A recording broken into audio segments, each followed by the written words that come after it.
this thing that happened with Canelo. I know you spoke a little bit about it, but do you feel, in your opinion, the fight should be called off, or what they're doing is the right thing, and he's doing the right things to prove that it is a tainted sample? The truth is that we'll probably never know. You have to make your own decisions and judgments, which is sometimes dangerous. Was he cheating? Was he unlucky? Either way, his reputation is... This isn't your typical pre-fight hype. It's not the usual trash talk designed to pump up pay-per-view numbers or stir up social media clicks. What we're looking at right now could evolve into one of the most damaging scandals boxing has seen in years, maybe even decades, because Terence Crawford, the undisputed welterweight champion and one of the most respected technicians in the sport, has just launched a direct and unapologetic attack on Mexican superstar Saul Canelo Alvarez. Crawford, who's are we gonna relitigate Canelo Alvarez's drug test? Come on. I'm a drug user. I cheated sport plenty of times. I cheated those same commissions. This is not to relitigate. We know our own. I'm a cheater. I know a cheater when I see. And this isn't about fighting styles, ring tactics, or career legacies. No, this is about something far more explosive. Accusations of cheating. Canelo Alvarez with using performance-enhancing drugs again. And unlike casual rumors or baseless Notice this?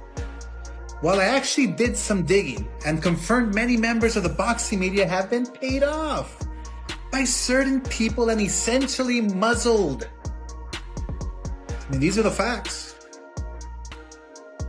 For example, 6 of Eddie Reynoso's fighters have tested positive for... Fighters sometimes throw out carry a dangerous edge. There's history, controversy, and documented precedent that could give weight to his words. If this picks up momentum, the consequences could be devastating for Canelo's reputation and the sport as a whole. It started with Crawford's recent comments in an interview, where he made it clear he wasn't just... How is it ethical that you have 6 fighters testing dirty from the same camp, and we don't have questions or consequences? Where's the boxing media? I mean, they crucified Ryan Garcia every fucking day for a full year over a tiny bit of ostrich. So why are they so quiet now? Speculating for drama's sake. He outright suggested that Canelo's seemingly unstoppable performances in the ring might be fueled by more than just hard work and natural talent. Those dots, of course, lead back to one of the most infamous incidents in Canelo's career. An incident that continues to divide fans and experts even to this day. Respect him anymore because he say, I'm not gonna do what they want me to do and this and that. And then he tried to, maybe Turki Al-Ashi told him, hey, you need to do something because you seem so nervous in Riyadh. So and he tried to like walk me back, and that's why I pushed him. And you know, like I say, don't win me. Does it bring a different Canelo then? Yeah, it's different. Yeah, you watch Saunders fight, right? Which one? The Saunders. Oh, he pissed me off. He pissed me off. Yeah. So it's gonna be. Rewind to early 2018. Canelo Alvarez was scheduled for a massive rematch with. Following their controversial first fight that ended in a draw, boxing fans were buzzing with anticipation. But then, the story took a turn that shook the sport. Canelo tested positive for clenbuterol. However they rate me, it doesn't matter. At the end of the day, we got to fight, and I'm going to win the fight. It's simple as that. Can I ask you about if there's any rematch clause with this fight with Canelo? No, it's not. Is that something you push for? No, I didn't. And there's any weight restrictions to the fight at all? No, it's not. A lot of fighters would like to put on a weight restriction to this type of fight. Why didn't you want to do that? Because I want him at his best. I don't want no excuses. I don't want no, reasons why, he didn't feel. A banned substance often used for fat loss and muscle retention. His camp claimed it came from contaminated Mexican beef, a known issue in the country, due to certain farming practices. The Nevada State Athletic Commission wasn't entirely convinced, but did not issue a multi-year ban.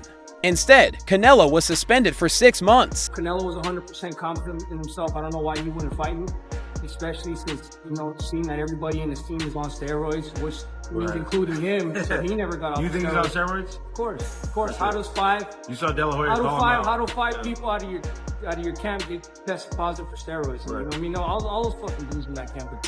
A relatively short penalty in the world of violations. To Canelo's supporters, the explanation made sense to his critics. It was a scandal swept under the rug to protect one of boxing's biggest money makers. The difference now is that Crawford has the credibility and the platform to make people listen. He's not an internet troll, an anonymous blogger, or an ex-opponent trying to stay relevant. He's an undefeated, pound-for-pound elite who has dominated every division he's in. When the greatest Canelo came out, the one that you guys seen that fought Triple G the first time, bro, dude popped dirty for clenbuterol, bro. Why do you think the second fight didn't happen? So, for me, seeing that was the best Canelo I've ever seen. But that was Canelo off of steroids. Everybody else that he fought Amir Khan, he fought Daniel Jacobs, he fought Billy Joe Saunders, Caleb Plant. These guys are all weak, bro. So for me, that's why I feel like I see Canelo Alvarez and I see like, he's not as good as everybody thinks. Because the best one that fought Golovkin that first time was off clenbuterol. That was the best Canelo I've ever seen, and that's why he looks so good, because he was off clenbuterol. Entered. His words carry weight. By pointing back to Canelo's past issue, Crawford is essentially telling the world, this isn't just me talking. This man has already been caught before. Canelo Alvarez is arguably the biggest star in boxing today. His fights sell out arenas and generate millions in pay-per-view buys. He's a multi-division champion who's fought some of the best in the sport. From Miguel Cotto to Sergey Kovalev to Caleb Plant, even if Canelo is clean today, the shadow of his 2018 controversy still kind of made a great point when talking about sizes. Because he said, if you look at them two together now, they look the same size. He said, people have got the idea of the size thing wrong. It's not looking at them as a physical package. It's who has absorbed the bigger shots in the weight division. So, and it was good. It was a very good point. He was like, Canelo has been hit by light heavyweights and super middleweights for the better part of the decade. Basically, he's so used to taking those shots, whereas Crawford hasn't. Crawford's been hit by 140 guys and 147 guys for the best part of the decade. Yeah. What's Crawford going to be like? So basically, trying to say, Canelo could easily absorb Crawford shots. Can Crawford easily absorb Canelo's punches? If you're taking shots from Triple G, Sergey Kovalev, Dimitri Bivol, and you're staying on your feet, not getting hurt, not even getting wobbled, just literally shaking it off. Yeah. You can take Terence Crawford shots. 100%. Still lingers. In the court of public opinion, accusations, especially from a fighter of Crawford's stature, can be as damaging as a failed drug test. Sponsors get nervous, promoters get defensive, fans start asking questions, and in a sport where trust is already fragile, that can be a dangerous spiral. From the heavyweight ranks down to the smallest divisions, fighters have been caught using substances to give them an edge. Fighters that you fought, they ain't on my level. And I fought everybody. The last fighters you fought since 2002. Mention me one. You mention me one elite fighter. Just one. You. Oh, me. It's gonna be me. I don't care about nobody else. And you will see that. You. So when I beat you, is you gonna be a nobody? When I stuff a mud hole in your ass, is you gonna be a nobody?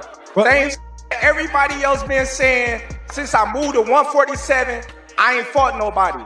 Every last one of them stump a mud hole in their ass and he gonna be next. Some get multi-year bans, others get slaps on the wrist. Too often, the punishments feel inconsistent, leading critics to believe that star fighters receive preferential treatment. For Crawford, who's built his career on discipline, skill, and conditioning, the idea of a rival gaining an illegal edge cuts deep. It's not just about winning or losing, it's about fairness, about protecting fighters' health. On my career, I've been criticized and people have taken credit away from me just to try to diminish my accomplishments just off of pure hate. So what would they be able to say with me going up 2 weight classes? If Canelo become undisputed again and I beat Canelo, what could they say? They'll say something, but what they're gonna find something, you know that. But what can they really say? Right. You know? And about keeping the sport's integrity intact, Canelo has not shied away from defending himself in the past. When the clenbuterol case broke in 2018, he fiercely denied intentional doping, pointing to clean tests before and after the incident. If history repeats itself, we can expect Canelo to respond with equal fire to Crawford's accusations. He may call them disrespectful, baseless, or simply mind games. But whether he responds calmly or aggressively The damage might already be done because now the conversation exists, and it will follow him into every press conference, every weigh-in, and every broadcast leading up to a potential. Canelo Alvarez at 168 pounds. Canelo's really good, really good. But I think Crawford is special. I know he hasn't fought the resume everyone wants, but you have that or you don't have that ingredient. I think he has it. Canelo's really good. He's tremendous. But could he be a tiny bit overrated? The greatness is within Crawford. It's in his desire, it's in his mind, it's in his makeup, where he came from. I know he's moving up in weight class, can he carry it? You know, but those are... Fight. Crawford's accusations could be more than just a call out. They could be the opening move in negotiating one of the biggest fights in modern boxing. Canelo versus Crawford would be a dream matchup. A pound-for-pound clash that would capture. But I could see even Crawford getting knocked out like Amir Khan style though. Do you give Terence Crawford any chance to beat Canelo? I don't see it happening, but he could definitely prove me wrong. But I just think, bro, like, I mean, I've trained with Canelo, I've been around him. Bro can really push back heavyweight. So I don't know how he's like, because this is the first time Canelo's actually bigger than somebody in a long time. So it's like the weights are lifted off, and now he could fight even more freely, you know? So I'm actually interested to see, bro. I can't wait for the fight. I'm definitely going to be backing Canelo, but, you know, Crawford is a great fighter, and he could surprise me, but... Global attention. The storyline writes itself. The clean, methodical technician versus the explosive, battle-tested superstar fighting under the cloud of controversy. In boxing, controversy sells. And while it's possible that Crawford's comments are motivated by genuine concern for the sport, it's equally possible he knows exactly how much financial leverage such a public call-out can create. On one side, supporters argue that Crawford is right to bring attention to Canelo's past, that too many incidents in boxing are forgotten or excused. On the other